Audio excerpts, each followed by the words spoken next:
In the early morning hours of December 7, 1941, the world changed forever. Japanese aircraft roared over the harbor of Pearl Harbor, dropping bombs and torpedoes on the unsuspecting U.S. Pacific Fleet. Battleships burned. Aircraft were destroyed. Nearly 2,500 Americans were killed. The surprise attack forced the United States into World War II. But Pearl Harbor was only the beginning. Behind the scenes, some leaders in Japan dreamed of something far more shocking: a war brought directly to the American mainland. Could Japan invade the West Coast? Did Tokyo actually plan to land troops in California? Or was the idea impossible from the start? Tonight, we explore the real history, the secret proposals, and the daring operations that brought Japanese forces closer to the United States mainland than most people realize. Chapter 1. Japan's strategic vision. To understand why invasion plans were even discussed, we must first understand Japan's strategic situation in the late 1930s. Japan was expanding aggressively across Asia. The empire already controlled Korea, Taiwan, Manchuria. Large portions of China. Japanese militarists believed the nation needed natural resources to survive. Oil, rubber, and metals were essential for war. But these resources were controlled by Western colonial powers, especially the United States. In 1941, the United States imposed devastating sanctions on Japan, including an oil embargo. Japanese leaders now faced a terrible dilemma. Without oil, their military would collapse. So they chose war. The strategy was simple in theory: strike quickly across the Pacific, capture resource-rich territories in Southeast Asia, build a defensive perimeter stretching thousands of miles, force the United States to negotiate peace. The architect of the Pearl Harbor attack was Isoroku Yamamoto. Yamamoto understood America better than most Japanese leaders. He had studied in the United States. He knew the country's industrial power was enormous. His warning to Tokyo became legendary. For 6 months to a year, Japan could run wild across the Pacific. After that, victory would become nearly impossible. Chapter 2. The idea of striking America. Despite Yamamoto's caution, some Japanese planners believed the best defense was aggression. If Japan could frighten the American public, maybe the United States would lose the will to fight. The idea emerged: strike the American homeland. Even better, invade part of it. The most commonly discussed targets were Alaska, the Aleutian Islands, the Pacific Northwest, California, but a full invasion of the continental United States would have required a massive logistical effort. Japan simply lacked the shipping capacity. Moving even a single army across the Pacific would have been extremely difficult, and maintaining supply lines would have been almost impossible. Still, smaller operations were considered. The goal was psychological warfare. Prove that America itself was vulnerable. Chapter 3. The Aleutian Islands operation. Japan's closest approach to American territory occurred in the far north. In June 1942, Japanese forces invaded the Aleutian Islands. Specifically, Attu Island, Kiska Island. These islands were part of Alaska, a U.S. territory. Japanese troops landed and occupied them. It was the first time since the War of 1812 that foreign soldiers occupied American soil. The invasion was actually part of a larger strategy. It was designed to distract the U.S. Navy during the Battle of Midway. But the Aleutian Campaign became a brutal, forgotten theater of war.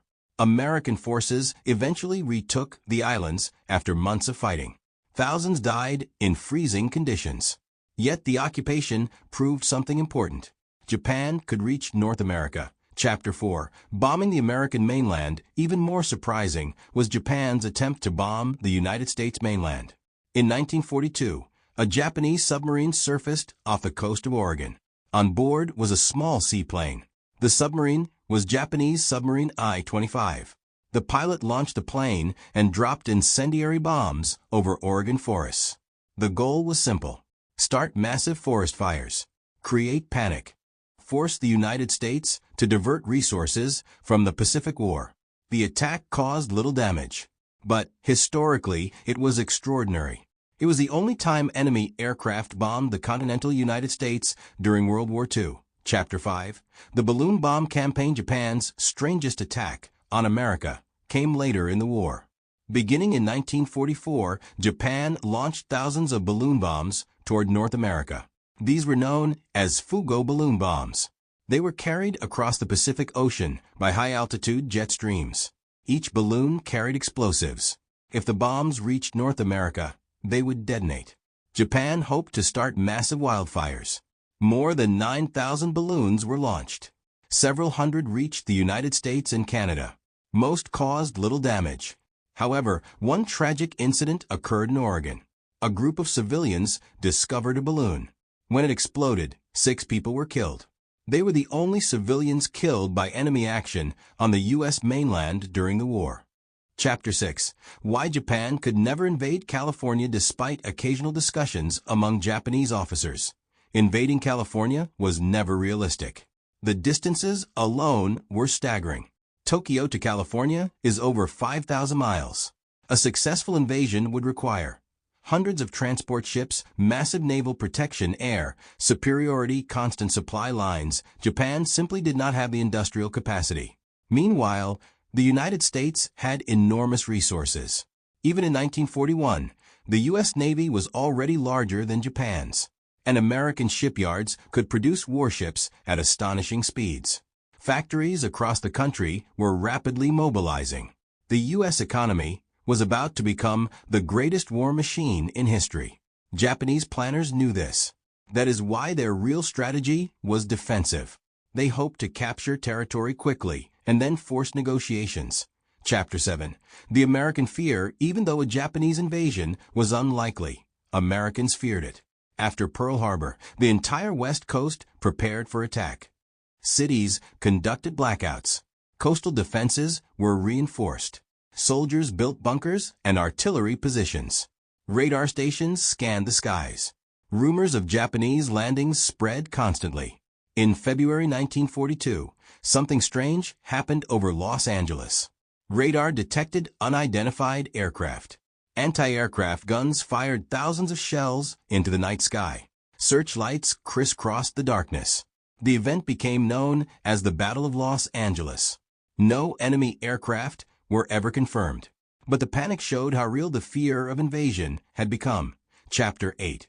Turning point of the Pacific War. The possibility of Japanese attacks on the United States faded after one decisive battle, the Battle of Midway. In June 1942, the U.S. Navy ambushed the Japanese fleet near Midway Island. 4 Japanese aircraft carriers were destroyed. It was a catastrophic loss. Japan's naval offensive power was crippled. From that moment on, the war shifted. The United States moved from defense to offense. American forces began pushing across the Pacific.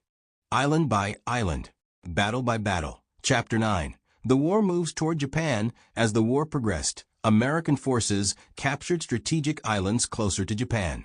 One of the most important was Iwo Jima. After a brutal battle in 1945, the island became a base for American bombers. Soon, massive raids targeted Japanese cities. The most devastating attack occurred in March 1945. American bombers set Tokyo ablaze. Over 100,000 people were killed in a single night. By then, Japan had no ability to attack the American mainland. The war was now coming directly to Japan itself. Chapter 10. The end of the war. In August 1945, the war reached its final chapter. The United States dropped atomic bombs on 2 Japanese cities, Hiroshima and Nagasaki. Japan surrendered soon after.